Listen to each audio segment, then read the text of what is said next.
الذين اصطفى وعلى آله وأصحابه أولي الصدق والصفا أما بعد فأعوذ بالله من الشيطان الرجيم بسم الله الرحمن الرحيم إنما يريد الله ليذهب عنكم الرجس المنير لقد نور كما كان حقه بعد الهدى بزرگت قصہ مختصر اوس اعظم بمن بے سر و ساما مدد قبلہ دی مدد کعبہ ایمان مدد جگہ جی لگانے کی دنیا نہیں ہے یہ عبرت کی جا ہے تماشا نہیں ہے اطلس و کم خواب کی پوشاک پر لازا جائے گا اس تنے بے جان پر خاکی کفن رہ جائے گا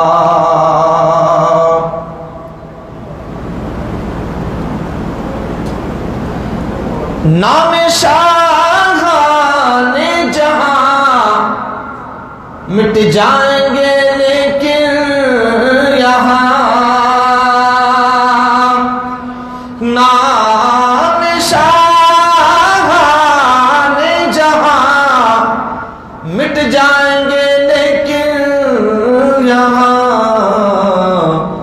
حشر تک نام و نشان پنجتن رہ جائے گا حشر تک نام و نشان پنجتن رہ جائے گا حشر تک نام و نشان پنجتن رہ جائے گا صاحب لولاک کے اوپر درود جو پڑے گا صاحب لولاک کے اوپر درود کا تن بدن رہ جائے گا سب فنا ہو جائیں گے کافی ولیکن حشر تک نام حضرت اللہ جل وعلا توفیق دے گا تو انشاءاللہ پھر کسی موقع پر خصوصاً مولا کائنات رضی اللہ تعالیٰ عنہ کے علم پاک کے حوالے سے کچھ عرض کرنے کی کوشش کریں گے انشاءاللہ۔ اللہ جل وعلا نے قرآن مجید برہان رشید میں ارشاد فرمایا انما یرید اللہ لیذہب عنکم الرجس اہل البیت ویطہرکم تطہیرا کہ اللہ جل وعلا اس کے علاوہ اور کچھ نہیں چاہتا، جزی نیست، اس کے علاوہ کچھ اور نہیں چاہتا کہ اہل بیت تم سے نجاست کو آلودگی کو دور فرما دے اور تمہیں خوب خوب پاک اور صاف ستھرا کر دے۔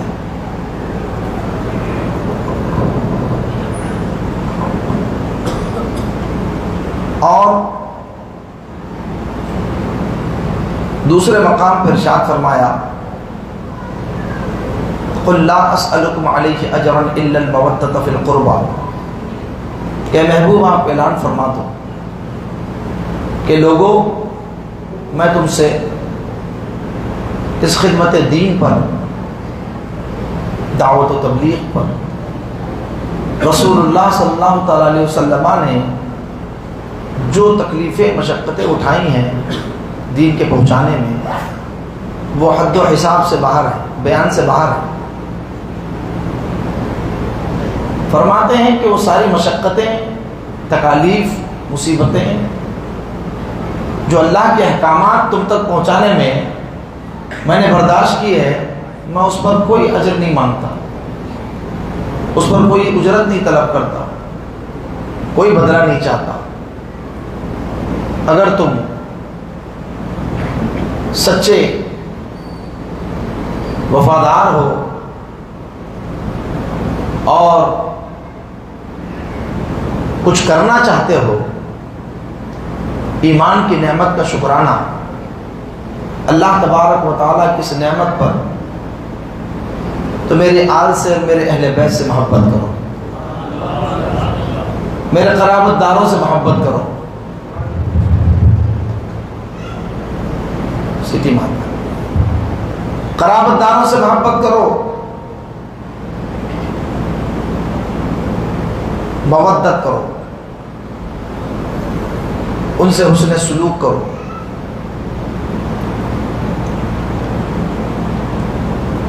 اور اللہ جل وعلا نے امت مسلمہ کو حکم دینے کا حکم فرمایا اور حضور سے فرمایا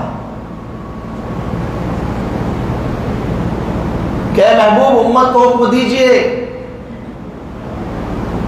کہ میرے قرابت داروں سے محبت کریں. تو اہل بیت اطہار کی محبت ایمان کا تقاضا ہے.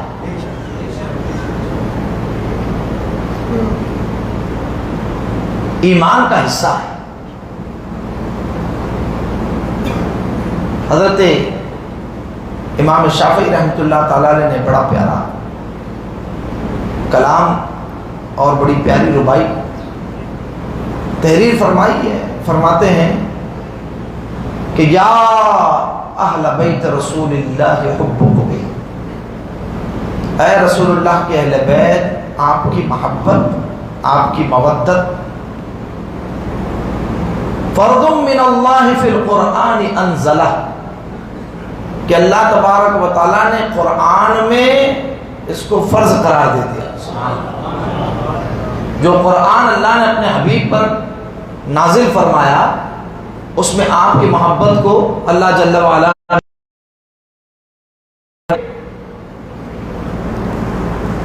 کفاکم من عظیم القدر انکم، آپ کی شان اور بزرگی کے لیے اتنا کافی ہے کہ بل لم یصلی علیکم لا صلاۃ لہ، کہ جو تم پر درود نہ پڑھے اس کی نماز ہی مکمل نہیں ہوتی. یہ امام شافعی رحمۃ اللہ تعالیٰ علیہ کا شعر، ان کے اشعار ہیں، یہ ربائی ہے. اور ان کا فقہی مذہب یہ ہے کہ درود پاک پڑھے بغیر نماز نہیں ہوتی ہے، ان کے یہاں واجب ہے. ہمارے یہاں سنت ہے. نقص تو ہمارے یہاں بھی ہوتا ہے نماز میں. اگر کوئی درود پاک نہ پڑھے نماز میں نبی اور آل نبی پر، تو ان ذوات قدسیہ اور نفوس قدسیہ کی بات کریں. لوگ کہتے ہیں آل کوئی شے نہیں. آل کیا چیز ہے؟ آپ آل نبی آل نبی آل نبی، یہ آل کیا شے ہے؟ ہم نے کہا کہ نماز پڑھتا ہو تو پتا ہوگا تجھے. نماز پڑھتے ہو کہ نماز پڑھتے ہو؟ کہاں نماز پڑھتے ہیں. ہم نے کہا کہ پھر درود پاک پڑھو. درود ابراہیم پڑھتے ہو؟ ہاں درود ابراہیم پڑھتے ہیں. ہم نے پڑھی ہے درود ابراہیم. کہا کہ اللہم صلی علی سیدنا محمد وعلی آل، بس یہ رک جا. یہ جو آل محمد کہا نا وہی آل ہے. نماز میں جن پر، نماز عبادت اللہ کی، نماز عبادت اللہ کی ہے، لیکن ناقص اور ادھوری اگر آل نبی پر درود نہ پڑھا جائے. سبحان اللہ، کیسی شان اللہ نے عطا فرمائی. اللہ کے رسول صلی اللہ علیہ وسلم نے فرمایا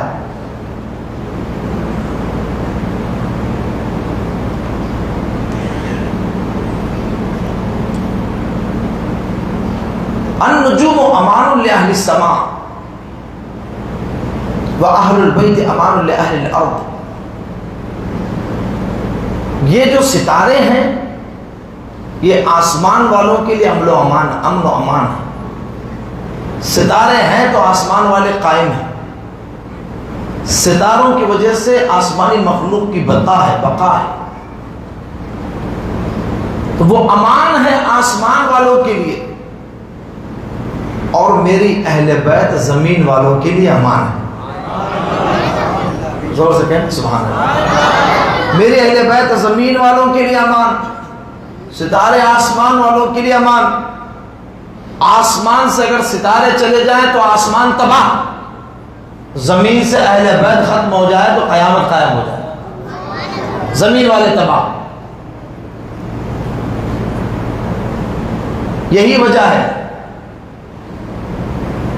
کہ ہمارے جو پہلے کے بزرگ ہوتے تھے، جہاں ایک کنبہ قبیلہ جمع ہوا 10 20 50 لوگوں کا، ایک سید صاحب کو ضرور اپنے یہاں لا کے رکھ لیتے تھے.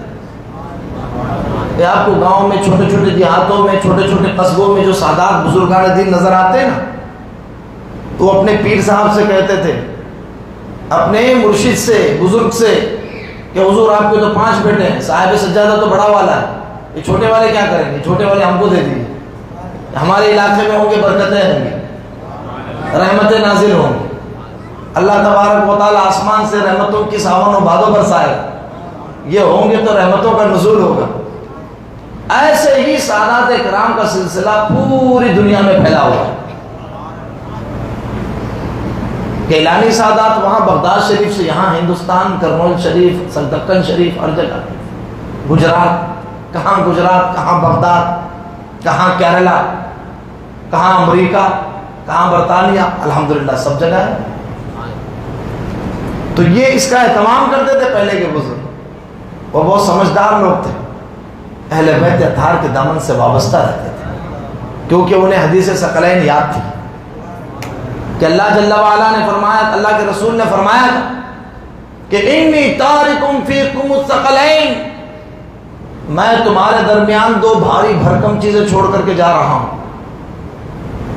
کتاب اللہ، اللہ کا کلام، کتاب اللہ فیہ الہدی والنور، جس میں ہدایت بھی ہے، سراپا نور بھی ہے، رہنمائی بھی ہے، دستور زندگی بھی ہے، اصول بندگی بھی ہے. قرآن مجید اللہ کا کلام، کہا کہ یہ ایک چھوڑ کر کے جا رہا. ایک روایت میں آیا ہے ما ان تمسکتم بہ، اگر مضبوطی سے ان دونوں چیزوں کو پکڑے رہو گے ہرگز گمراہ نہ ہوگے، ہرگز بھٹکو گے نہیں، راستے سے ادھر ادھر نہ ہوگے. ان میں سے ایک کتاب اللہ، اور فرمایا کہ کتاب اللہ حبل ممدود من السماء، یہ اللہ کی رسی ہے جو آسمان سے لٹکی ہوئی ہے. اور فرمایا دوسری اہل بیتی، میرے اہل بیت ہیں. فرمایا اذکرکم اللہ فی اہل بیتی، اذکرکم اللہ فی اہل بیتی، اذکرکم اللہ فی اہل بیتی.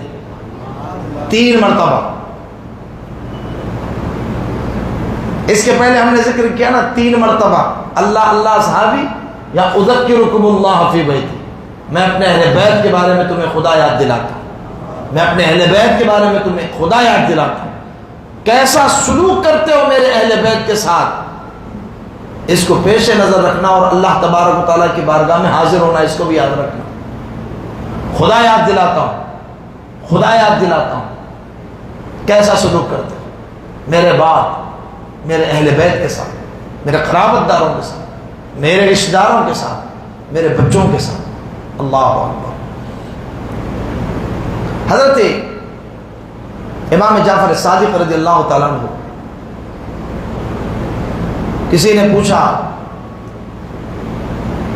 کہ واعتصموا بحبل اللہ جمیعا میں حبل اللہ سے مراد کیا ہے؟ اللہ کی رسی کو مضبوطی سے پکڑنے کا حکم ہے، تو اس حبل اللہ سے مراد کیا ہے؟ تو فرمایا کہ نحن حبل اللہ، ہم اللہ کی رسی ہیں، ہم اہل بیت اللہ کی رسی ہیں. اہل بیت کو مضبوطی سے تھامے رہو، اہل بیت اطہار کے دامن کو مضبوطی سے تھامے رہو، ان سے محبت کرو،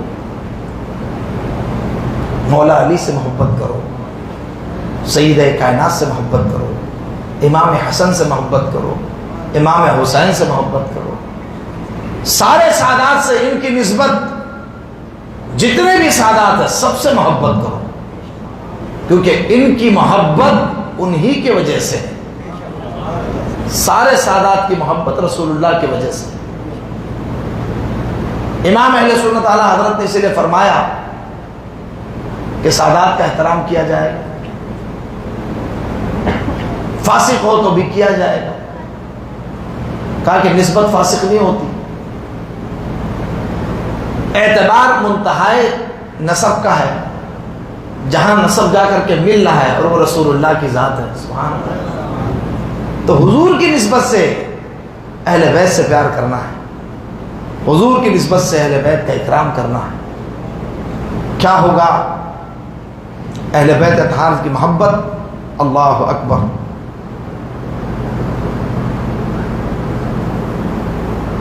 نبی اکرم صلی اللہ علیہ وسلم نے فرمایا کہ جو میرے اہل بیت سے محبت کرے گا، ان سے پیار کرے گا، وہ اہل بیت کی کشتی میں سوار ہو جائے گا،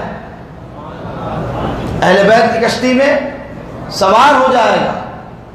فرمایا میرے اہل بیت کی مثال مثل اہل بیتی کمثل سفینۃ نوح، جو میرے اہل بیت کی کشتی میں سوار ہو گیا اس کی مثال میرے اہل بیت کی کشتی، میرے اہل بیت کی مثال کشتی نوح کی طرح ہے، کشتی نوح کی مانند ہے کہ جو اس پر سوار ہو گیا وہ بچ گیا، جو پیچھے رہ گیا وہ ہلاک ہو گیا۔ تو اہل بیت اطہار سفینہ نوح کے مانند ہے، کامیابی چاہیے، کامرانی چاہیے، نجات اخروی چاہیے، دونوں جہاں کی برکتیں چاہیے، سعادتیں چاہیے، اہل بیت اطہار کی محبت اپنے دلوں میں بسائیے۔ کہا کہ ان کی مثال حضرت نوح کی کشتی کی مانند ہے، فمن رکبہا نجا ومن تخلف عنہا ہلکا، اور جو ان سے پیچھے رہ گیا، جو ان سے محبت نہ رکھے، جو ان کا دل میں بغض رکھے، کہا کہ وہ چھوٹ گیا، اور جو چھوٹ گیا وہ ہلاک ہو جائے، معاذ اللہ، اللہ محفوظ۔ اللہ جل وعلا ہمیں اہل بیت کی محبت میں زندہ رکھے، ذرا زور سے کہہ سبحان اللہ۔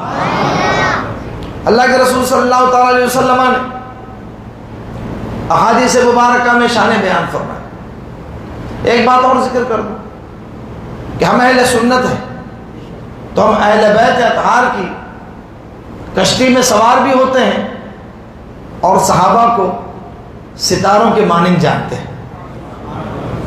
اصحابی کالنجوم بأیہم اقتدیتم اہتدیتم، اس مفہوم کی کئی طرق سے روایتیں ہیں کہ میرے صحابہ ستاروں کے مانند، الصحابۃ نجوم الاہتداء، ہدایت کے ستارے ہیں۔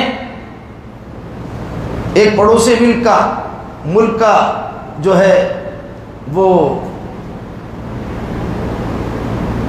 ملا ہے، مجلسی، اور 2-3 دن پہلے مجھے ایک بزرگ عالم دین نے کلپ بھیجی، تو وہ کہہ رہا ہے کہ یہ اصل میں کوئی حدیث ہی نہیں ہے، حدیث صرف یہی ہے کہ اہل بیتی نجوم السماء، یہ حدیث تھی، یہ سنیوں نے گڑبڑ کر دی ہے اس کے اندر، یہ حدیث جو ہے وہ چرائی ہے۔ ہم نے کہا کہ یہ تو آپ لوگ کرتے ہیں، سب چرانے ورانے کا کام، چرانے کا کام آپ لوگوں کا ہے، کیونکہ دین کی کوئی بنیاد نہیں ہے۔ ہمارا تو الحمدللہ سارے سندوں کا سلسلہ ہے، ہم تو کس سند میں کون سا راوی آیا ہے، وہ کیسا تھا، اس کے احوال کیا تھے، اس کے معاملات کیا تھے، زندگی میں کبھی جھوٹ بولا نہیں بولا، یہ سب تک تو ہم کو پتا ہوتا ہے۔ ہمارے یہاں پورا فن اسماء الرجال باضابطہ موجود ہے، اور جو حدیث جس درجے کی ہوتی ہے ہم اسی درجے کی بتاتے ہیں، اس میں بھی ڈنڈیاں نہیں مارتے۔ تو ہمارے نزدیک اس کی سند میں اگرچہ ضعف ہے لیکن فضائل میں معتبر ہے، مختلف طرق سے مختلف الفاظ مروی ہیں، اور جب مختلف طرق سے مختلف الفاظ مروی ہوں حدیث میں تو وہ ایک دوسرے کو سپورٹ کرتے ہیں اور اس کا مرتبہ بڑھ جاتا ہے. یہ بھی حدیث کو قوی اور مضبوط کرنے کا ایک ذریعہ ہے. ضعیف حدیثیں بھی کئی طرق سے مروی ہو جائیں تو درجہ حسن کو پہنچ جاتی ہے. توجہ ہے. اور سنیے، بزرگ امت کے اکابر، اولیاء، مجتہدین، فقہا، انہوں نے کسی حدیث کو قبول کر لیا تو یہ خود ایک سند ہے. اس کو کہتے ہیں تلقی الامہ بالقبول، کہ امت کے علماء، مشائخ، ائمہ نے بالاجماع بالاتفاق اس کو حدیث قبول کیا ہے تو اس کی سند میں اگرچہ کوئی کمی اور خرابی ہو، ان کا قبول کرنا خود ایک سند ہے. جی ہاں، ہم صرف جو ہے وہ راویوں کے نام ہی نہیں دیکھتے بلکہ حدیث کو امت نے قبول کیا ہے تو یہ بھی ایک خود سند ہے. جی ہاں، جیسے حدیث نور ہے، سند پہ بات کرتے ہیں، سند پہ بات کریں گے. انہوں نے کہا ساری امت لکھتی آئی حضور نور ہے، سارے امت کے علماء. تو علماء امت اسلامیہ کا قبول کر لینا یہ خود ایک سند ہے. بات سمجھ میں آئی؟ عزیزان محترم، حدیث آج کل نئے نئے لونڈے مارکیٹ میں آ کر کے قرآن اور حدیث کی باتیں کرتے ہیں، جن کو قرآن حدیث سے کوئی مس ہی نہیں ہے، کوئی ٹچ ہی نہیں ہے، علم بھی نہیں حاصل کیا. تو یاد رکھیے، بات تھوڑا سا بھاری ہے، علمی ہے، لیکن آپ کو سمجھ میں آ جائے. وہ یہ ہے کہ ایک حدیث پر عمل ہوتا ہے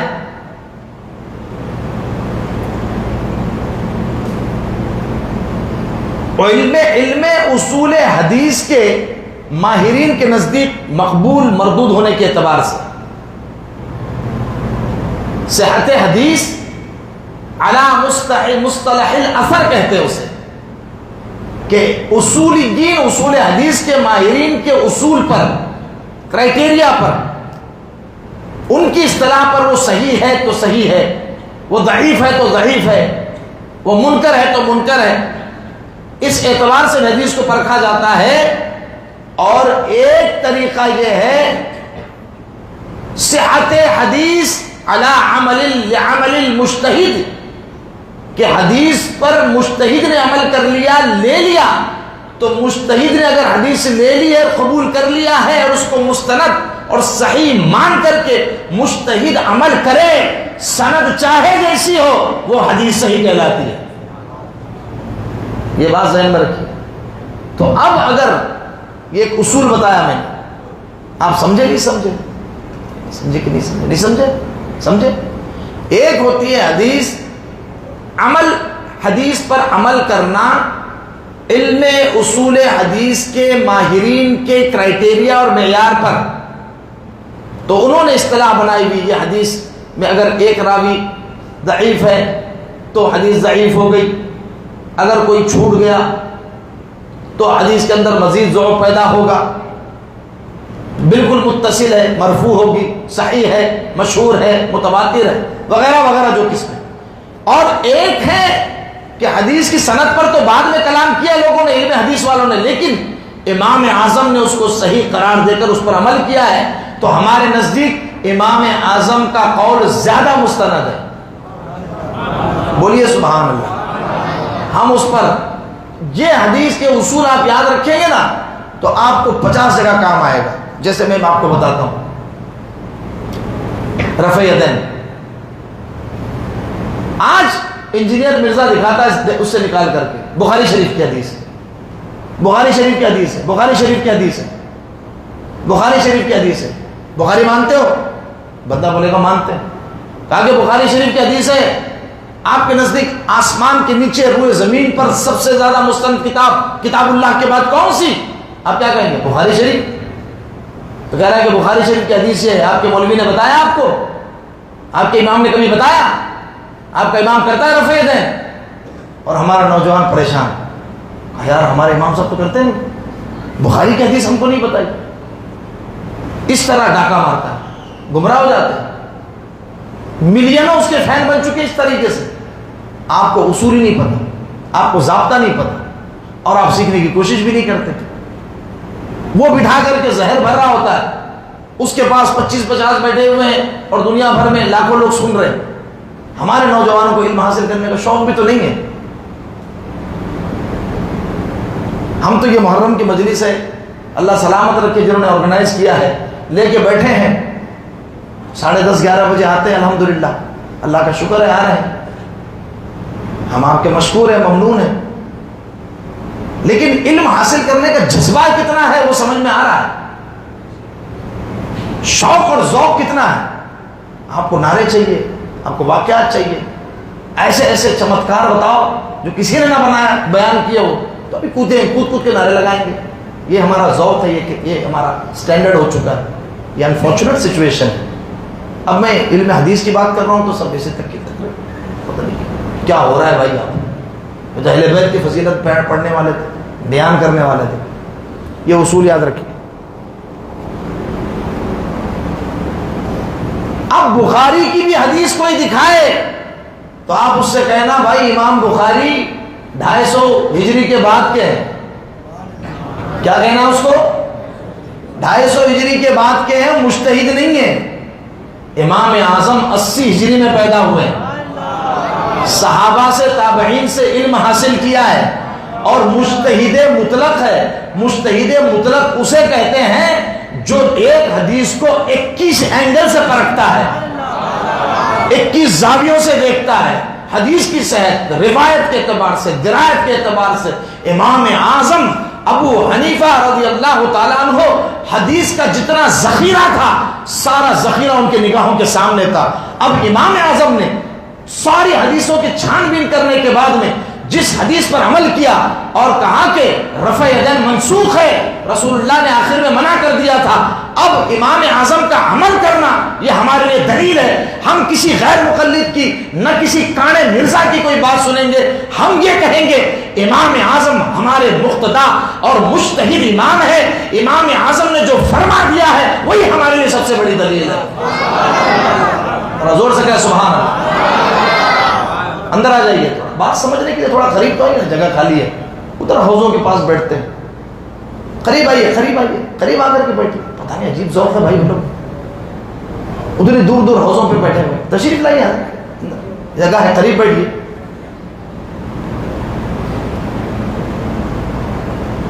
تو ہر جگہ کوئی کہہ دے یہ ضعیف ہے، فوراً گھبرانا نہیں، آپ نے چکرانا نہیں. آپ نے یہ جواب دینا ہے. اس کو کیا جواب دینا ہے؟ رفع یدین پہ یہی جواب ہے، قرات امام کے پیچھے یہی جواب ہے. وہ بخاری کی حدیث دکھائیں گے آپ کو، کہیں گے بخاری میں ہے لا صلاۃ الا بفاتحۃ الکتاب، سورہ فاتحہ کے بغیر نماز نہیں ہوتی، سورہ فاتحہ کے بغیر نماز نہیں ہوتی. آپ کیا جواب دیں گے؟ امام اعظم ابو حنیفہ امام مجتہد ہیں، اور مجتہد مطلق جس حدیث پر عمل کرتا ہے ہمارے نزدیک وہ حدیث زیادہ صحیح ہے. بات سمجھ میں آئی؟ ہاں، صرف صحیح حدیث بخاری میں نہیں ہے. 6 لاکھ صحیح حدیث امام بخاری کو یاد تھی. کتنی؟ 6 لاکھ، اور اس میں 6300 حدیثیں. باقی حدیثیں 5,94,000 حدیثیں وہ دوسری کتابوں میں. تو امام اعظم ان کتابوں کے حوالے سے، امام مالک کے موطا ہے، امام احمد بن حنبل کی ساری حدیث کی کتابیں، درجنوں جو پہلے کی کتابیں تھیں وہ مجتہد کی نگاہوں کے سامنے ہوتی ہیں. بات سمجھ میں آئی؟ تو اسی لیے کسی بھی نئے طوطے کے پیچھے آپ لٹو نہ ہوا کریں. دامن بزرگوں کا تھامے رکھیں اور علماء کے قریب آ کر سب مسئلے پوچھیں. انشاءاللہ تبارک و تعالی ہر مسئلے کا شافی وافی جواب آپ کو ملے. اطمینان بخش بزرگوں کی تعلیمات کی روشنی. تو اصول پڑھنے، اصول سیکھنے اور اصول کو یاد کرنے کی عادت ڈالیے تو آپ گمراہ نہیں ہوں گے. ورنہ اگر آپ نے اصول نہیں سیکھے، صرف نعرے لگاتے رہے، آپ بچے گا نہیں، نہ عقیدہ بچے گا، نہ ایمان بچے گا محض نعروں سے. اب ضرورت ہے کہ آپ دلیل سیکھیے، اصول پتہ کیجئے اہل سنت و جماعت کے اور احناف کے. ذرا محبت سے ایک مرتبہ درود پاک پڑھیں. اللہم صلی علی سیدنا و مولانا محمد.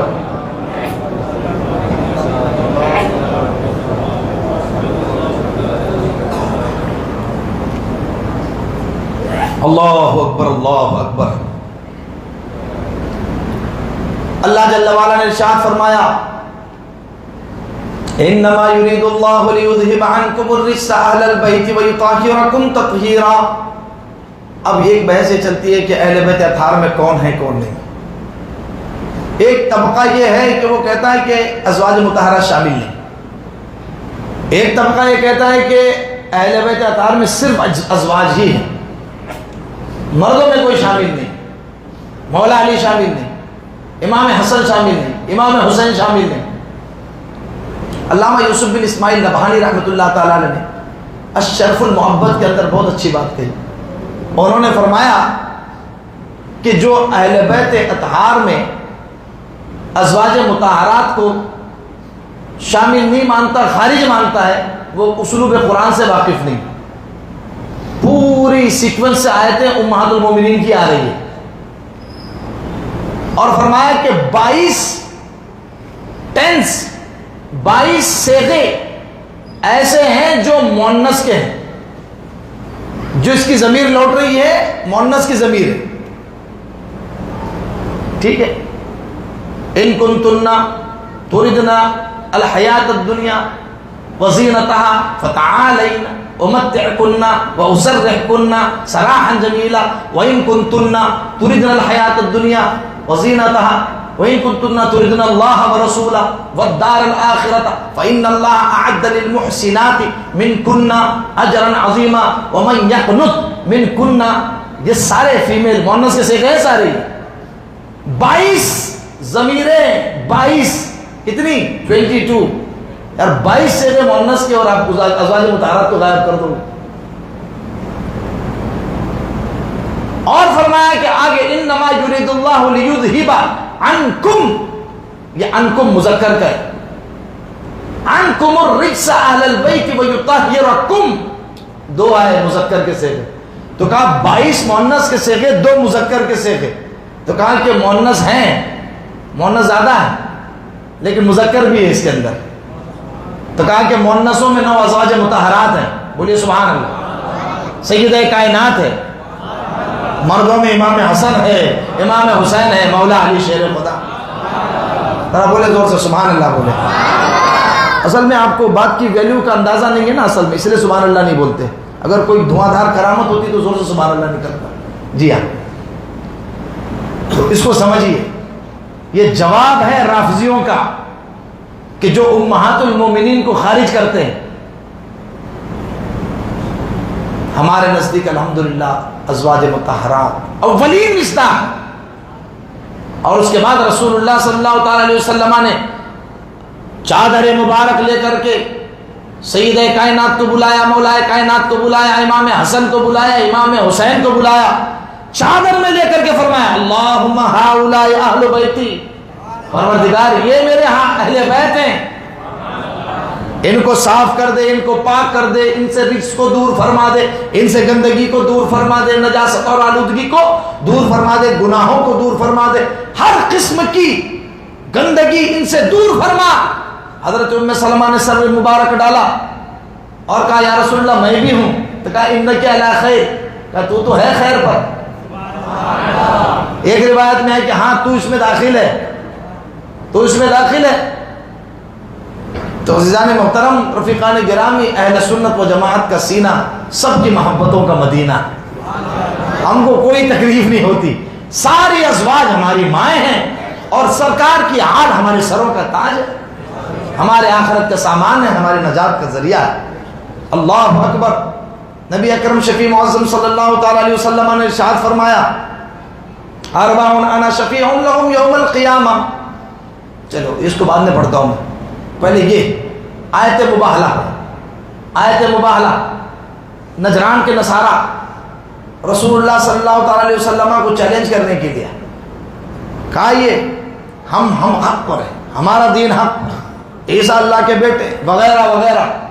نبی اکرم صلی اللہ علیہ وسلم نے فرمایا اللہ نے مجھے حق کے ساتھ بھیجا ہے، میرا کلمہ پڑھو تو کامیاب رہو گے، کامران رہو گے، مناظرے کا چیلنج کرو گے برباد ہو جاؤ گے۔ کہا کہ نہیں مناظرہ کرنا ہے، تو سرکار نے فرمایا ٹھیک ہے پھر آئیے، تعالوا ندعو ابناءنا و ابناءکم، ہم اپنے بیٹے لاتے تم اپنے بیٹے لاؤ، بولیے سبحان اللہ. ندعو ابناءنا و ابناءکم و نساءنا و نساءکم، اپنی بیٹیاں لاتے تم اپنی بیٹی لاؤ. وانفسنا و انفسکم، ہم اپنے قریبی لاتے تم اپنے قریبی لاؤ. انفسنا کا ترجمہ بہت دھیان سے کر رہا ہوں میں جی، اپنوں کو جی. رافضی اس کا ترجمہ کیا کرتا پتا ہے؟ اپنی جان کو لاؤ، اور اپنی جان علی جان، رسول کی جان علی. ایک سنی مقرر بھی اسی کر رہے تھے. اپنی جان، رسول کی جان علی، اور جان ذات سے زیادہ افضل تو علی رسول سے افضل. معاذ اللہ، بولیے معاذ اللہ. سمجھ میں آیا آپ کو؟ ایسی ڈنڈی مارتے ہوا بھی نہیں لگے گی آپ کو. کہاں سے ایمان کو چرا کے لے جائے؟ غیر نبی کو نبی سے افضل ماننا کفر ہے. ٹھیک ہے؟ تو اپنوں کو اپنے قریبی مردوں کو، یہ مراد ہے. اور سب سے قریب مولا علی ہے. یہ ہے سنیوں کا ترجمہ جی. تو زیادہ جوش میں نہیں بہنا. نفس محمد، نفس محمد، نفس محمد پہ بڑا زور ہے. اور سنی بن کے تقریر کریں گے آپ کے درمیان، ویڈیوز آئیں گی، بڑا جوش، بڑا ولولہ، بڑا دبدبا، اور غلط بات بھی پورے زور سے بولیں گے. لگے گا کہ بالکل کانفیڈنس کے ساتھ بول رہا ہے، یار بات تو صحیح ہوگی، غلط بات. قرآن مجید میں اس کی کئی مثالیں ہیں. فَاقْتُلُوا أَنفُسَكُمْ، ایک دوسرے کو قتل کرو آپس میں. تو انفسکم سے مراد صرف اپنی جان نہیں ہوتی. رافضیوں کا عقیدہ ہے کہ مولا علی حضور سے افضل ہے. معاذ اللہ، وہ اپنے حساب سے بولتے، ان سے تو ہمارا کوئی لینا دینا نہیں. لیکن جوش لانے کے لیے ہمارے سنی خطبہ میں کچھ اس طریقے کے، اس کو تڑکا بولتے ہیں، تڑکا لگاتے ہیں. تڑکا لگانے سے ہماری پبلک اچھلتی ہے. میں نے کہا صرف تڑکا ہی رہ گیا، کچھ عقیدے وقیدے کہ معلومات ہی نہیں رہی ہمارے عوام کو. جوش ہی جوش، پرجوش کہ حضرت 2 ملین ویوز آتے ہیں. میں نے کہا کہ غلط بولنے سے 2 ملین ویوز آتے ہیں، ہم کو 1 ویو نہیں چاہیے، بات سچی کرنی چاہیے. قرآن مجید کا وہ معنی بیان کرو جو ہمارے سارے مفسرین نے بیان کیا. اب اللہ کے رسول صلی اللہ تعالی علیہ وسلم نے مولا علی کو،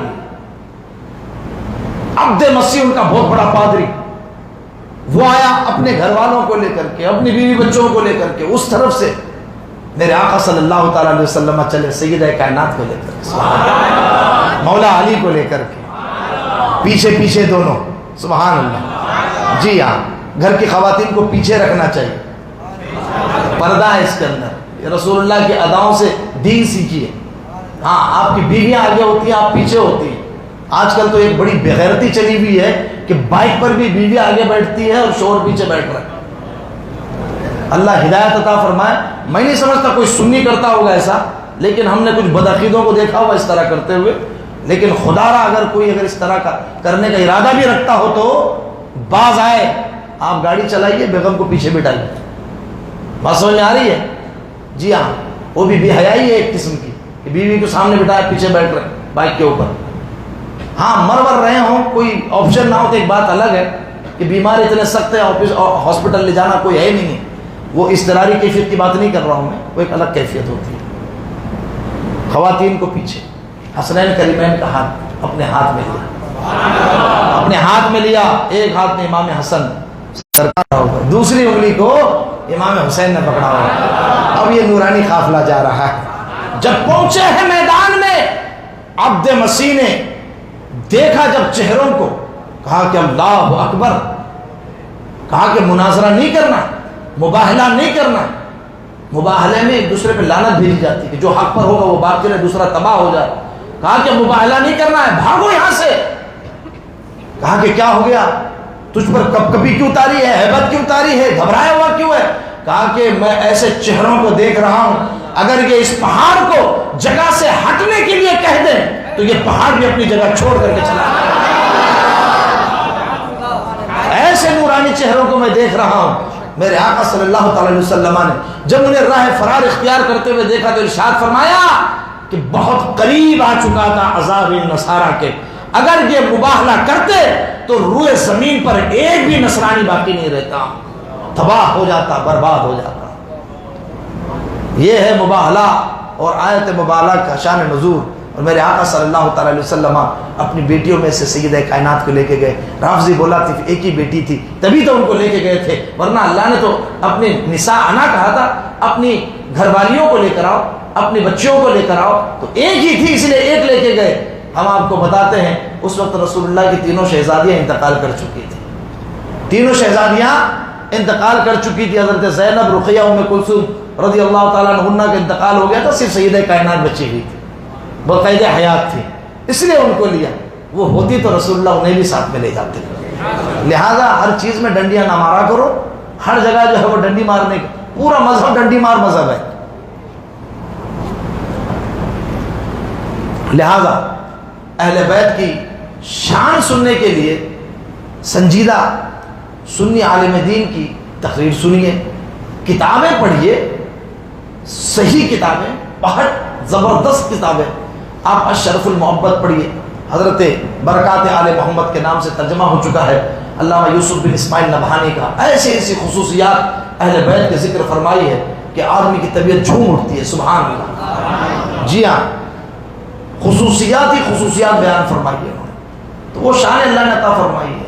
اس اہل بیت کی شان سننے کے لیے رافضی کی تقریر سننا ضروری نہیں ہے جی، وہ تو آپ کے ایمان کا سودا کرے، برباد کر ڈالے۔ الحمدللہ اہل سنت، اہل جنت، یہ آپ کو سچی اہل بیت کی محبت بتائیں۔ بات سمجھ میں آئی؟ کیونکہ اہل بیت سے محبت، وہ بات وہاں رہ گئی تھی ادھوری، میں آگے بڑھتا ہوں اس کو کہہ کر کے۔ صحابہ ستاروں کے مانند، اہل بیت کی مثال کشتی نوح کی، تو کشتی میں جب سفر کریں گے تو ستاروں سے راہ یاب۔ پہلے زمانے میں ایسے ہوتا تھا، جب کشتی میں سفر ہوتا تو راستے ستارے بتاتے تھے، تو رسول اللہ نے دونوں کو فرمایا کہ دونوں کی محبت ضروری ہے، دونوں کی محبت ضروری ہے۔ کشتی میں بیٹھنا ہے اہل بیت کی، اور راستہ صحابہ سے معلوم کرنا ہے، تب آپ کا یہ قافلہ اور یہ کشتی منزل تک پہنچ پائے گی۔ اسی کو امام اہل سنت نے فرمایا، اہل سنت کا ہے بیڑا پار اصحاب حضور، نجم ہے اور ناؤ ہے اطرت رسول اللہ۔ دونوں کی محبتیں ضروری ہیں۔ اب دیکھیے اللہ کے رسول صلی اللہ تعالی علیہ وسلم، یہ آیت مباہلہ۔ اب میں وہ حدیث جو پڑھ رہا تھا پہلے، نبی اکرم صلی اللہ تعالی علیہ وسلم نے فرمایا کہ جو چار چیزیں، چار ذوات سے محبت کرے گا، اربع انا شفیع لهم یوم القیامہ، چار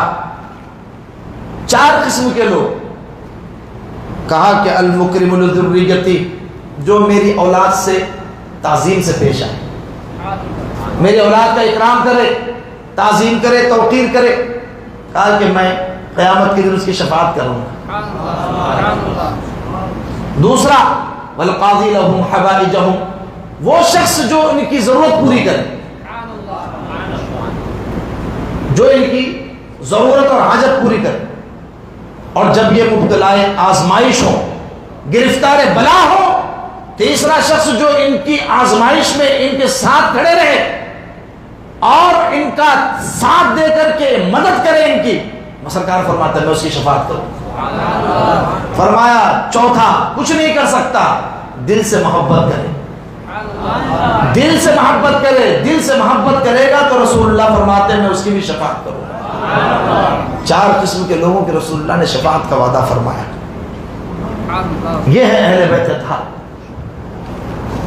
ایک اور حدیث مبارک میرے آقا ارشاد فرماتے ہیں، والذی نفسی بیدی لا یبغضنا اہل البیت الا ادخلہ اللہ النار، جو ہماری اہل بیت سے بغض رکھے گا، جو ہم سے یعنی اہل بیت سے، ہماری اہل بیت سے بغض رکھے گا، فرمایا اللہ تبارک و تعالیٰ اسے جہنم میں ڈال دے گا۔ اللہ اکبر۔ تو بغض اہل بیت کا دل میں آنے نہ پائے، صلات کا بغض نہ آنے پائے۔ اگر کسی کے عمل میں کوئی کوتاہی ہے تو اس کے عمل کی کوتاہی اپنی جگہ ہے، لیکن اس کی نسبت کا احترام اور اکرام کرنا ہے، اس کی نسبت کی تعظیم کرنی ہے۔ اس نسبت کا اکرام کرنا ہے. کیوں؟ میرے آقا فرماتے ہیں کہ جو میرے گھر والوں کے ساتھ حسن سلوک کرے گا، ان کی تعظیم و توقیر کرے گا، ان کے اعمال ان کے ساتھ، لیکن رسول اللہ صلی اللہ علیہ وسلم کا خصوصی فیضان ہوگا، شفاعت نصیب ہوگی. ایک آپ حدیث میں آپ کا ارشاد فرماتے ہیں من اراد التوسل وان يكون له عندي ید، کوئی قیامت کے دن وسیلہ چاہتا ہے، جو کوئی قیامت کے دن وسیلہ چاہے اپنے لیے، اور وہ یہ چاہے کہ میں اس کی کوئی مدد کروں قیامت کے دن، رسول اللہ فرماتے ہیں میں اس کی مدد کروں، یہ چاہے کہ میں اس کو انا شفیع اشفع له بها یوم القیامہ، تو کیا کرنا ہے اس کو؟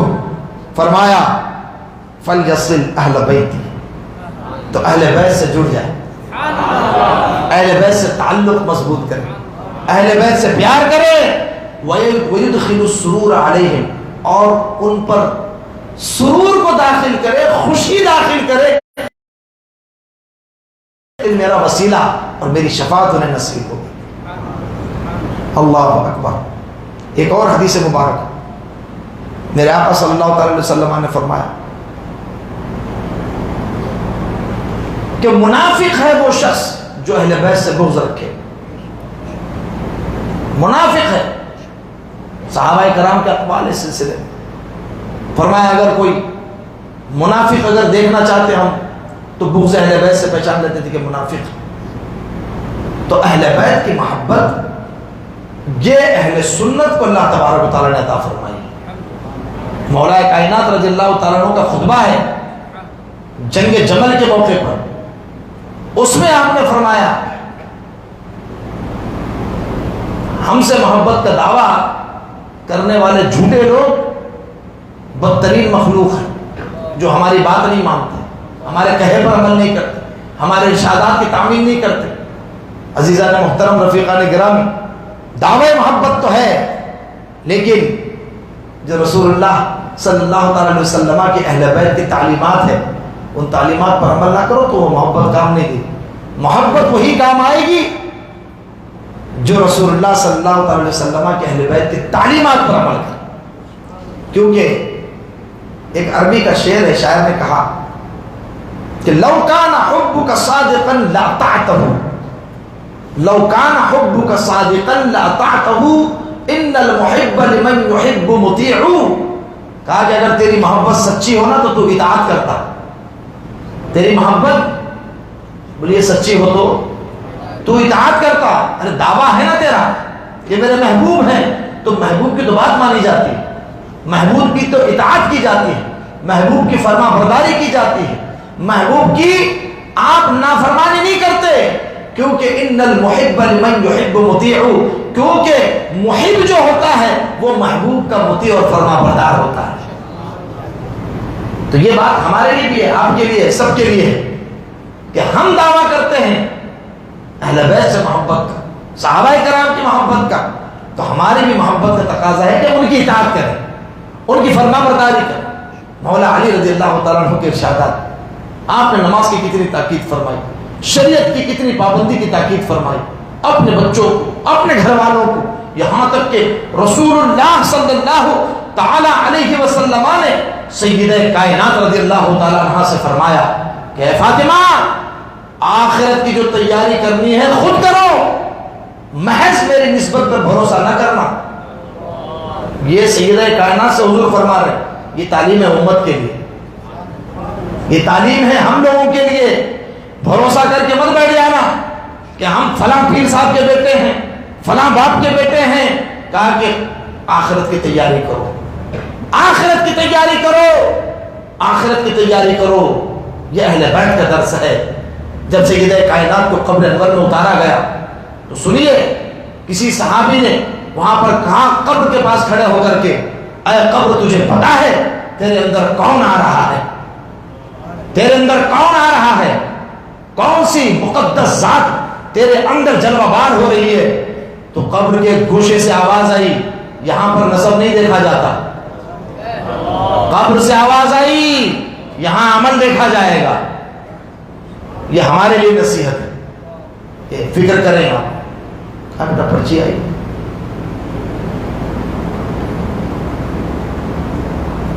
دے دو.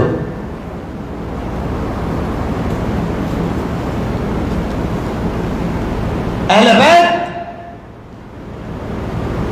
ہمارے ایمان کی علامت ہے، ہمارے نجات کا ذریعہ ہے. ہمارے بزرگوں نے تو اہل بیت کا ایسا اکرام کر کے بتایا، ایسی تعظیم کر کے بتائی، ایسی تکریم کر کے بتائی، اللہ کی قسم مثال نہیں ملتی، مثال نہیں ملتی. اللہ اکبر. امام اہل سنت اعلیٰ حضرت رضی اللہ تعالیٰ عنہ کا یہ معمول تھا کہ جس مجلس میں سادات ہوتے سب سے پہلے شیرنی تبرک سادات کو دیتے. سبحان اللہ. اور جتنا عام لوگوں کو دیتے سادات کو اس کا دگنا دیتے. ان کو 2 حصہ، سید صاحب ہیں ان کا دگنا حصہ. تو آپ لوگ بھی اعلیٰ حضرت کی تعلیم پر عمل کیا کیجئے، سادات کو دگنا دیا کیجئے. جی ڈبل حصہ دیجئے. خوش ہوں گے، وہ خوش ہوں گے تو سیدہ کائنات خوش ہوں گے. سیدہ کائنات خوش ہوں گی تو ہمارے آقا خوش ہوں گے. ہمارے آقا خوش ہوں گے تو پروردگار خوش ہوگا. بس سمجھ میں آ رہی؟ حضرت عمر بن عبد العزیز رضی اللہ تعالیٰ عنہ، یہ بھی بنو امیہ سے حضرت عمر بن عبد العزیز، ہاں، لیکن عاشق اہل بیت تھے. پہلی صدی کے مجدد جن کی خلافت منہاج نبوت پہ تھی، خلفائے راشدین کے طریقے پر تھی، حضور کی تعلیمات کے مطابق تھی. تو ان کے زمانے میں ایک پنگھٹ سے شیر اور بکری پانی پیتے تھے. یہ حضرت عمر بن عبد العزیز کا زمانہ. ایسا عدل و انصاف قائم کیا انہوں نے. جی ان کی خدمت میں اس وقت جو شہزادے تھے اہل بیت اطہار کے، وہ تشریف لائے تو آپ اپنی مسند سے نیچے اترے. مسند پہ سید صاحب کو بٹھا. نو عمر نوجوان تھے، جوانی عنفوان شباب کا زمانہ.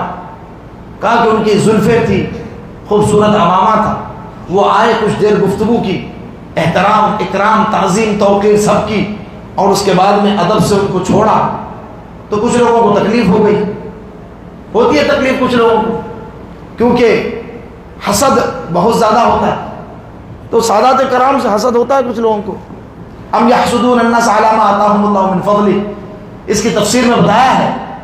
سادات کرام اور اہل بیت پاک کی تفسیر میں مذکور ہے، کہا کہ لوگ حسد کرتے ہیں اس نعمت سے جو اللہ تبارک و تعالیٰ نے اپنے فضل سے ہمیں عطا کی ہے.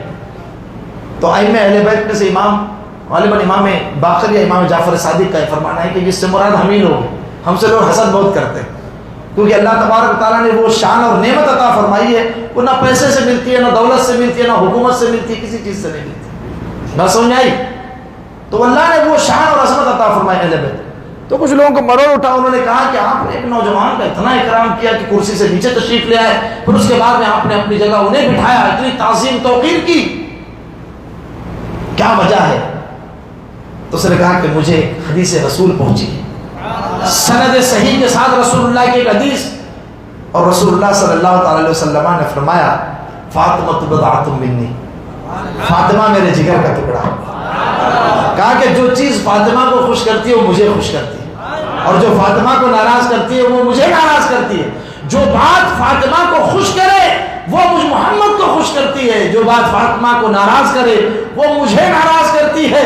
میں نے یہ رسول اللہ کی حدیث سنی ہے، میں نے اس حدیث مبارکہ کے ذریعے یہ نتیجہ اخذ کیا کہ سیدہ کائنات کی خوشی رسول اللہ کی خوشی ہے، اور سیدہ کائنات کی خوشی ان کے شہزادے کی تعظیم و توقیر کرنے. کہا کہ میں نے جو تعظیم کی ہے اس سے رسول اللہ کی شہزادی خوش ہوگی کہ نہیں ہوگی؟ کہا کہ ہاں رسول اللہ کی شہزادی خوش ہوگی. پوتے کی تعظیم کی ہے، پر پوتے کی تعظیم کی ہے، ہمارے بچے کو عزت کی جگہ بٹھایا. کہا کہ بس اس سے وہ راضی تو اللہ کے رسول راضی، اللہ کے رسول راضی تو ہمارا بیڑا پار، ہمارا پروردگار بھی راضی. تو ایک چیز یہ کہ سارے بنو امیہ کو برا بھلا بولنا یہ روافظ کا طریقہ ہے. جی تو جس نے غلط کیا ہم اس کا نام لے کے بولتے ہیں. ہم یزید کی برائی نام لے کر کے بیان کرتے ہیں، جس نے گڑبڑ کیا ہم نام لے کے بیان کرتے ہیں، مروان کے کام نام لے کے بیان کرتے ہیں. جنہوں نے ظلم کیا عبد الملک بن مروان کے بیٹوں نے اہل بیت اطہار پر، ہشام وغیرہ نام لے کے بولتے ہیں. ساروں کو ایک ساتھ نہیں بولنا. کیوں؟ کیونکہ اس میں حضرت عثمان غنی بھی ہے. بولیے نا سبحان اللہ. عثمان غنی بنو امیہ سے، حضرت ابو سفیان بنو امیہ سے، حضرت ہندا بنو امیہ سے، حضرت امیر معاویہ بنو امیہ سے، عمر بن عبد العزیز بنو امیہ سے. تو یہ مقدس ہستیاں بھی تو ہیں، لیکن لوگ جو ہے وہ آڑ میں سب کو لپیٹ رہے ہوتے ہیں. ہم کو پتا ہے کون کہاں سے بولتا. ٹھیک ہے، تو اس کا خیال ہے. سوال یہ آیا تھا، اصل میں کسی نے یہ سوال کیا ہے کہ کوئی سید زادے ہیں لیکن صحابہ کرام کو برا بھلا کہتے ہیں، بالخصوص حضرت امیر معاویہ رضی اللہ تعالیٰ عنہ. تو برائے مہربانی یہ گستاخی سے، یہ گمراہی ہے یا کفر ہے؟ یہ کیا سید زادے کا خاتمہ ایمان پر ہی ہوگا؟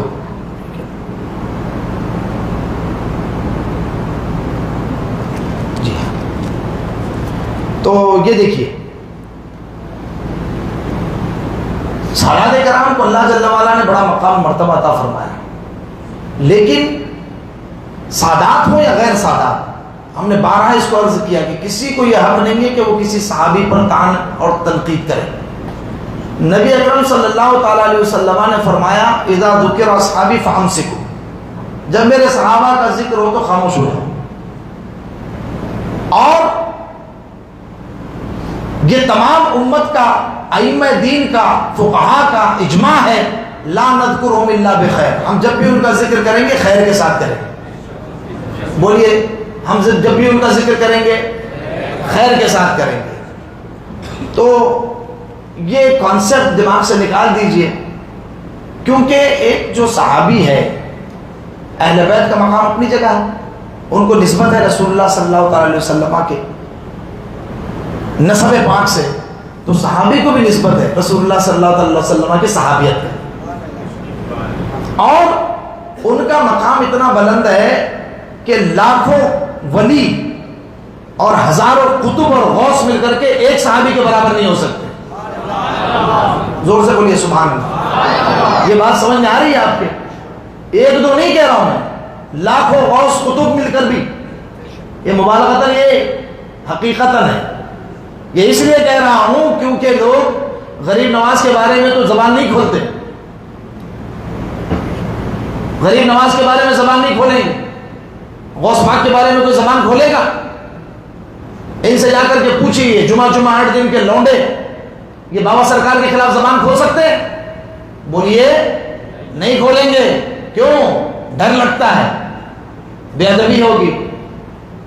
غریب نواز کے بارے میں بے ادبی ہوگی، ایمان خطرے میں پڑ جائے گا. غوث پاک کی شان میں بے ادبی کریں گے، ایمان خطرے میں پڑ جائے گا. میں نے کہا کہ ان سب کی شان میں بے ادبی کرنے سے ایمان خطرے میں پڑتا ہے. ولی کی دشمنی سے اللہ سے اعلان جنگ ہے. لیکن یہ جتنے بھی اولیاء ہیں، غوث پاک ہیں، غریب نواز ہیں، خواجہ قطب ہیں، بابا تاج ہیں، یہ سارے مل کر بھی حضرت امیر معاویہ کے درجے کو نہیں پہنچ سکتے. بات سمجھ میں آ رہی ہے؟ یہ اہل سنت کا کلیئر کٹ عقیدہ ہے. اور سنیے، اور ہم تعریف کے ساتھ ذکر کرتے ہیں صحابی کا.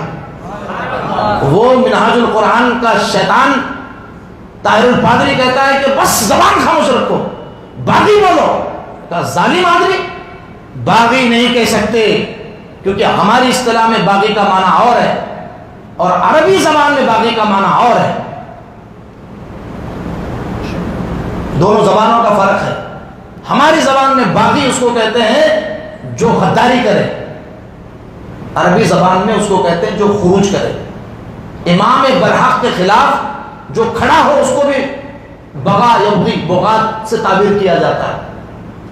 اب بات سمجھیں گے؟ وہاں پر یہ کہہ رہا ہے کہ باغی، ساری امت نے باغی لکھا ہے. میں نے کہا وہ عربی میں باغی ہے، اس کا معنی وہ باغی نہیں ہوتا جو ہندی اور اردو میں باغی کا معنی ہے. بغاوت کرنے والا، غداری کرنے والا، بے وفائی کرنے والا، دغا دینے والا، یہ معنی. یہ سارے توہین پر مشتمل ہے. اب بات آ گئی تو سنیے. پہلے تو میں یہ سید صاحب قبلہ کا جواب دے دوں کہ سادات کرام کا مقام مسلم ہے لیکن کسی کو بھی صحابی کی بے ادبی کرنے کی اجازت نہیں ہے، یہ یاد رکھیے گا۔ کیوں؟ کیونکہ وہ رسول اللہ کے صحابی ہیں۔ اور ایک جملہ میں کہتا ہوں، یاد رکھیے گا، تاریخی شخصیات اور ہوتی ہیں، قرآنی شخصیات اور ہوتی ہیں۔ ہسٹری میں بادشاہ ہیں، فلاں ہیں، ڈھکا ہیں، تاریخی شخصیات، ان کے بارے میں سب کچھ لکھا گیا ہے۔ صحابہ تاریخی شخصیت نہیں ہے، صحابہ قرآنی شخصیت ہے۔ زور سے کہیے سبحان اللہ۔ ان کی تعریف قرآن میں اللہ نے بیان کی ہے، بات ختم ہے، نہیں سمجھے؟ اب تاریخ کی کتاب میں کیا لکھا ہوا ہے ہمیں اس سے مطلب ہی نہیں۔ تاریخ میں ہر قسم کا علم غلم سارا کچرا بھرا ہوا ہوتا ہے تاریخ کی کتابوں میں۔ ساری تاریخ مستند نہیں، ہم یہ بھی نہیں کریں کہ ساری غیر مستند ہے، لیکن کچھ چیزیں مستند ہوتی ہیں، کچھ چیزیں غیر مستند بھی ہوتی ہے، جہاں سے جو ملا مورخ سب اٹھا کے جمع کر دیتا ہے۔ ہم کو صحابہ کو پرکھنا ہے، قرآن دیکھیں گے، ہم تاریخ نہیں دیکھیں گے، حضور کی حدیث دیکھیں گے۔ ہم قرآن دیکھتے تو اللہ کہتا رضی اللہ عنہم ورضوان، حدیث کہتی ہے اذا ذکر اصحابی فامسکوا اذکرکم اللہ فی اہل اللہ فی اصحابی اللہ فی اصحابی اللہ فی اصحابی لا تتخذوا غرضا من بعدی، میرے بعد ان کو تان کا نشانہ نہ بنانا۔ ایک اور حدیث سنیے جس کو الصواعق المحرقہ میں علامہ ابن حجر نے اس کو ذکر فرمایا ہے۔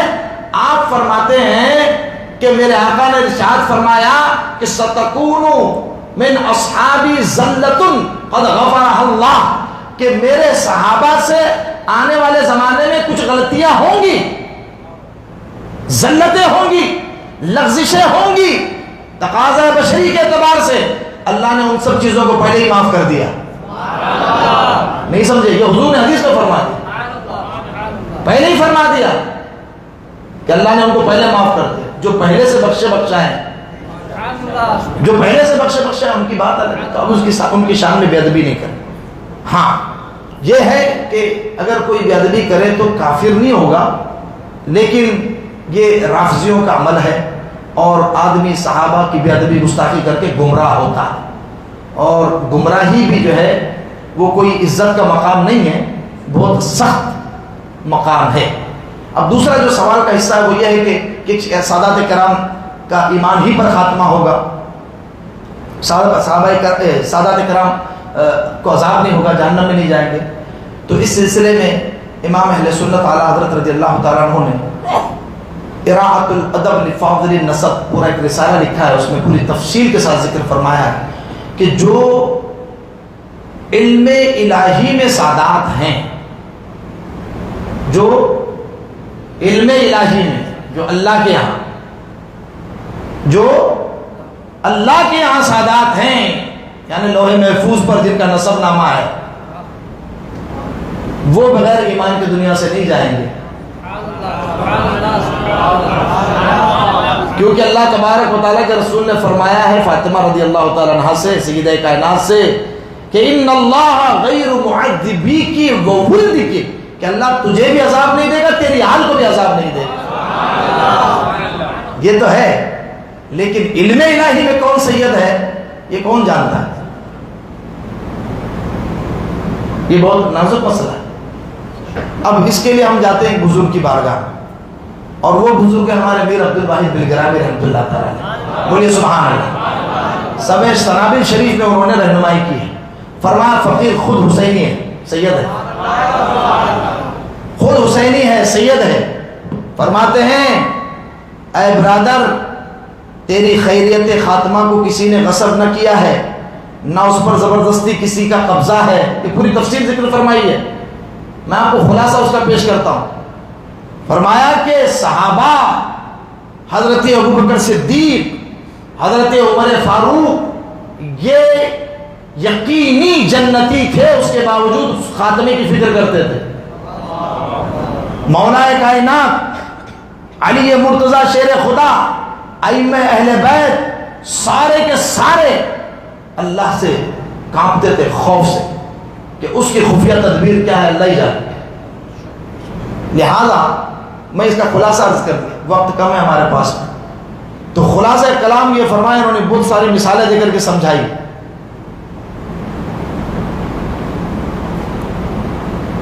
حضور کے شہزادے، حضور کی اگر اپنے شہزادے بھی اگر حیات ہوتے، ان کی بھی نسل مبارکہ چلتی، تو ان کے بھی دلوں میں اللہ تبارک و تعالیٰ کا خوف لازمی ہوتا، وہ بھی اللہ سے ڈرتے. اللہ تبارک و تعالیٰ سے ڈرنا جو ہے یہ اللہ والوں کی یہ پہچان ہے. یہ اللہ اکبر، یہ ساری تفصیل انہوں نے ذکر فرمائی.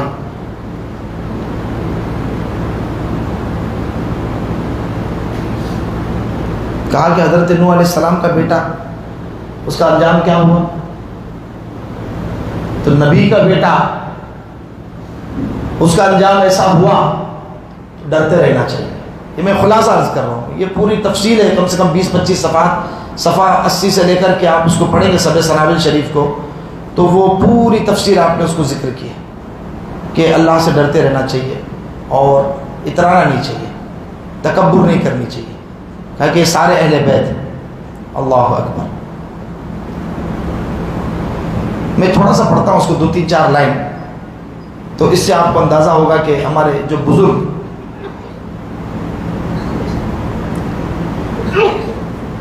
فرمایا، اے برادر، نوح علیہ السلام اور لوط علیہ السلام کی بیویاں اپنے کفر و شرک کی بدولت دوزخ کی مستحق ہوئیں.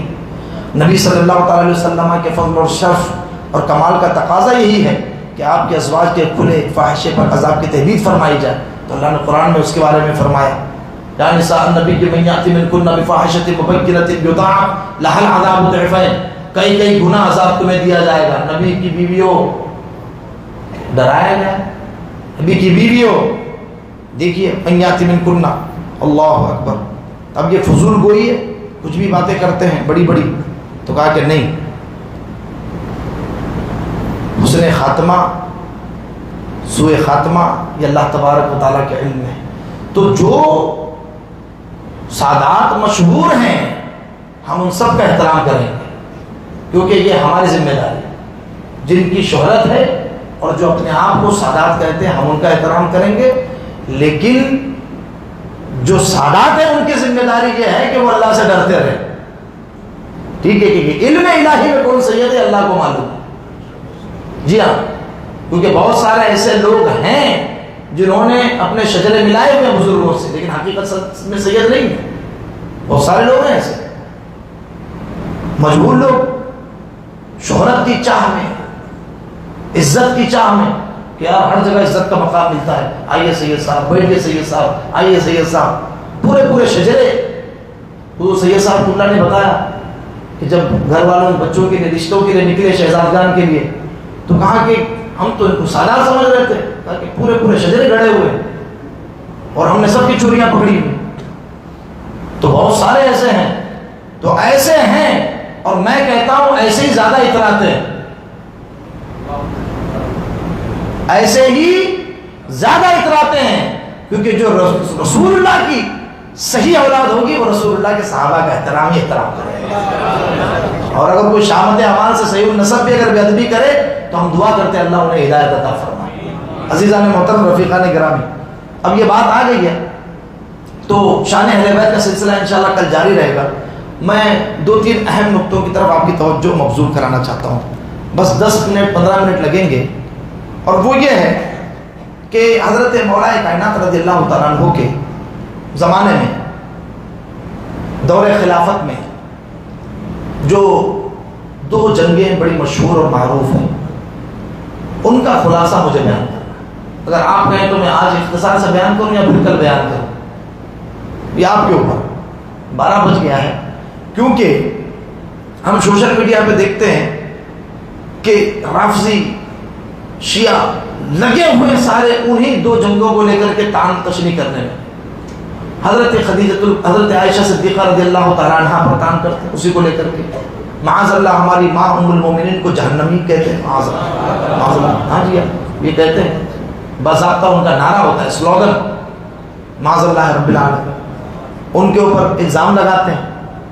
اللہ نے سورہ نور میں برات ظاہر کر دی، لیکن یہ نہیں مانتے، معاذ اللہ رب العالمین. یہ ہے. اور حضرت امیر معاویہ رضی اللہ تعالیٰ عنہ کو جنگ صفین کی وجہ سے، تو میں ان دونوں جنگوں کا پس منظر بتانا چاہتا ہوں. تاکہ ہماری عوام کو پتہ چلے کہ یہ جو جنگیں تھی یہ نفسانی خواہشات کی وجہ سے نہیں تھی، ان کے پیچھے کوئی ایگو معاذ اللہ یا کوئی پرسنل ٹسل یا جیلسی، انوی، حسد، بغض، عناد نہیں تھا. ان کے پیچھے صرف اللہ کی رضا تھی. ام المومنین رضی اللہ تعالیٰ عنہ، حضرت طلحہ رضی اللہ تعالیٰ عنہ، حضرت زبیر بن عوام رضی اللہ تعالیٰ عنہ، حضرت عمرو بن عاص رضی اللہ تعالیٰ عنہ، حضرت امیر معاویہ رضی اللہ تعالیٰ عنہ اور دیگر صحابہ، ان میں جو آپس میں مشاجرات ہوئے ہیں، جو لڑائیاں ہوئی ہیں، اس کو آپ اس طرح سمجھیے کہ سب کے لیے اہم تھا رسول اللہ صلی اللہ تعالی وسلم کی شریعت پر عمل کرنا، حضور کی شریعت پر عمل کرنا. سب کا مقصود یہی تھا. سب کا مقصود کیا تھا؟ شریعت پر عمل کرنا. تو یہ شمع رسالت کے پروانے تھے. بولیے، شمع رسالت کے پروانے تھے. پروانے تھے. پروانے شمع پر نچھاور ہوتے ہیں. تو حضور کی تعلیمات ان کے لیے سب کچھ تھی. سب کی اپنے اپنے اعتبار سے جنہوں نے جس مسئلے کو حق سمجھا وہ اس پر جم گئے، اور اس پر جم کر کے انہوں نے اپنا ایکشن اور اپنا عمل ظاہر فرمایا. تو اس صورت میں یہ کہا جائے گا کہ یہ شمع رسالت کے پروانے تھے، شمع پر نچھاور ہونے میں ایک دوسرے سے ٹکرا گئے. نہیں سمجھے آپ؟ پروانے شمع پر نچھاور ہونے میں ایک دوسرے سے ٹکرا گئے. دیکھا ہے آپ نے؟ ٹکرا جاتے ہیں آپس میں. پروانے شمع سے ٹکرا جاتے ہیں، آپس میں ٹکرا جاتے ہیں. تو ان کا مقصد جو ہے وہ ٹکرانا نہیں ہوتا ہے، بلکہ اپنے آپ کو فدا کرنا ہوتا ہے، نچھاور کرنا ہوتا ہے. بس اسی ایگزامپل سے سمجھیے حضرت سیدہ عائشہ صدیقہ رضی اللہ تعالی عنہا، حضرت طلحہ، حضرت زبیر، یہ تینوں حضرات اور دیگر صحابہ یہ جنگ جمل میں حضرت مولا کائنات کے مقابل میں آئے. تو پس منظر اس لیے کہا کہ میں نے کہا 10-15 منٹ لگے گا اس کا پس منظر بیان کرنے میں، یا آج رہنے دیتے کل بیان کرتے ہیں، یہ زیادہ مناسب ہے. آپ لوگ تھک گئے ہیں، سبحان اللہ بھی نہیں بولتے. تو اتنی بات آپ آج ذہن میں رکھیں. میں اس کا کل ہی پس منظر بتاتا ہوں، کیونکہ مجھے کم سے کم آدھا گھنٹہ 20 منٹ لگیں گے اس کو ایکسپلین کرنے میں. تو اس کے باٹم لائن یہ ہے، خلاصہ کلام یہ ہے، آج ذہن میں رکھیے انشاءاللہ کرنا، کیونکہ یہ بنیاد ہے.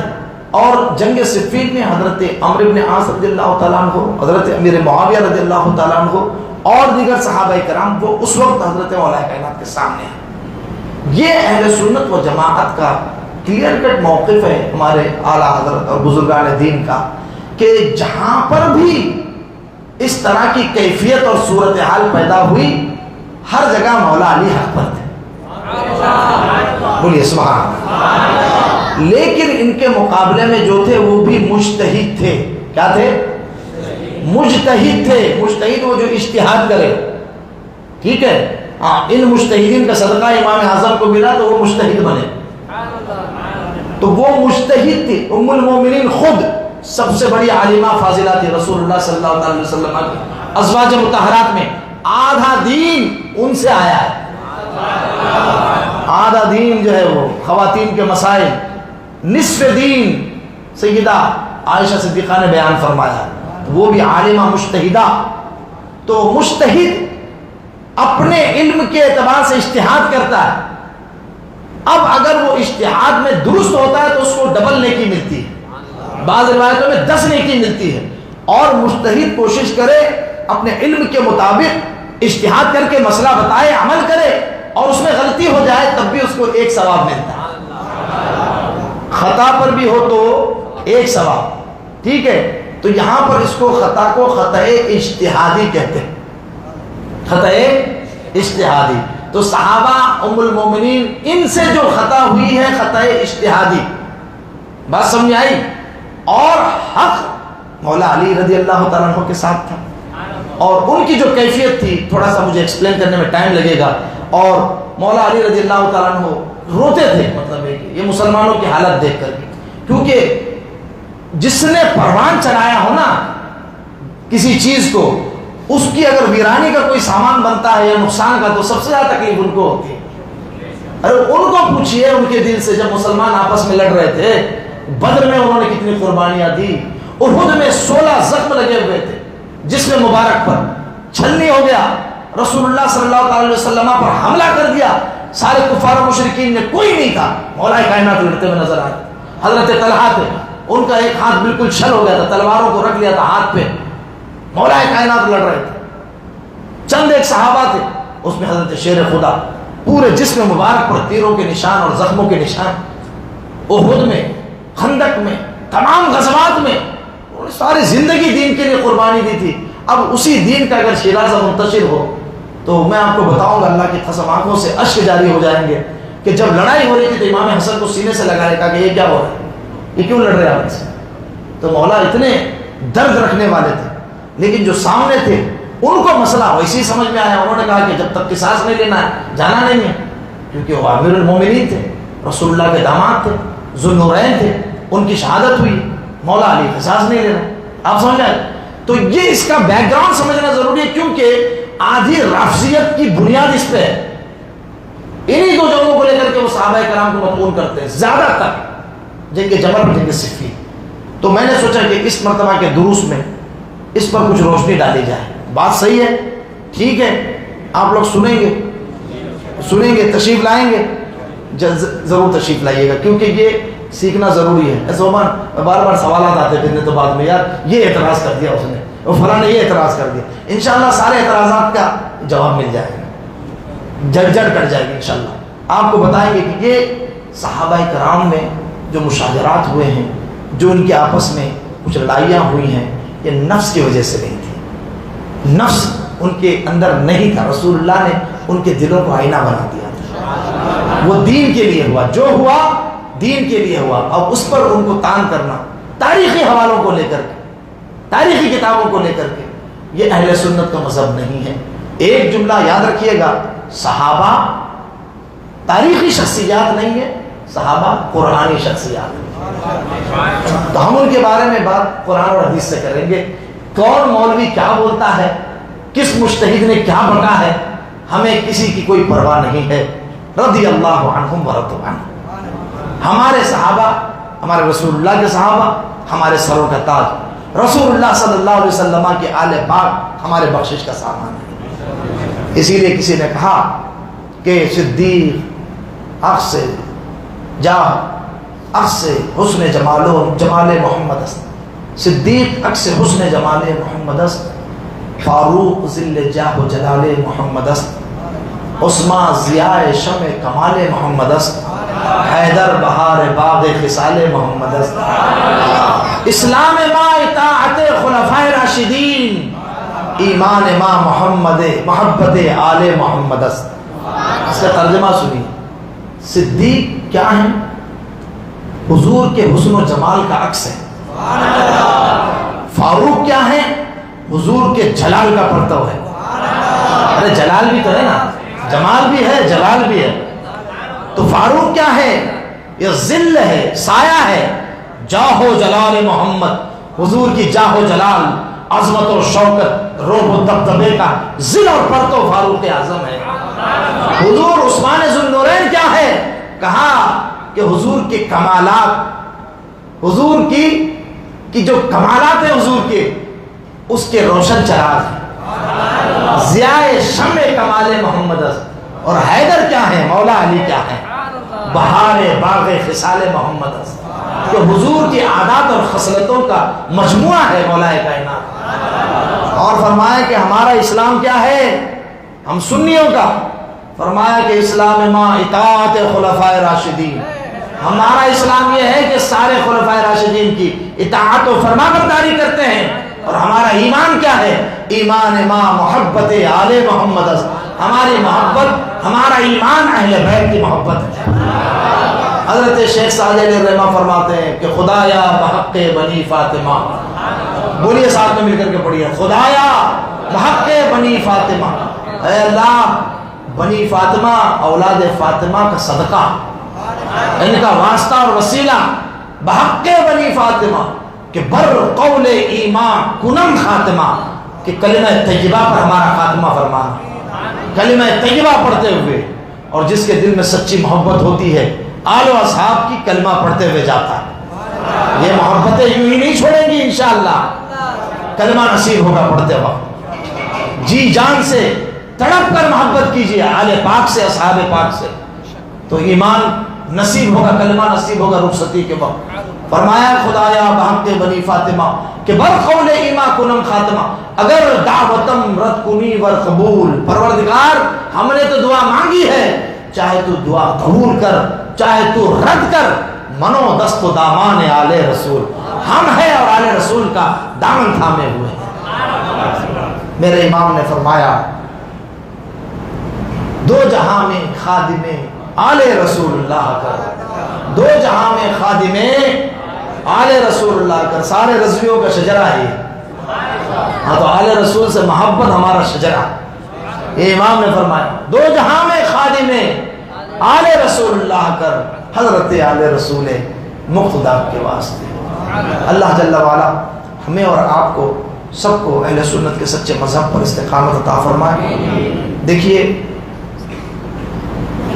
تقریریں ہوتی رہتی ہیں، واقعات آپ سن چکے ہیں بارہ، ہم بیان کریں گے اختصار کے ساتھ، ایسا نہیں کہ مجھے پتا ہے بہت سارے لوگ کہتے ہیں 6 ہو گئے 6 دن ہو گئے واقعات شروع نہیں ہوئے بھی، تو واقعات سے زیادہ اہم ایمان بچانا ہے۔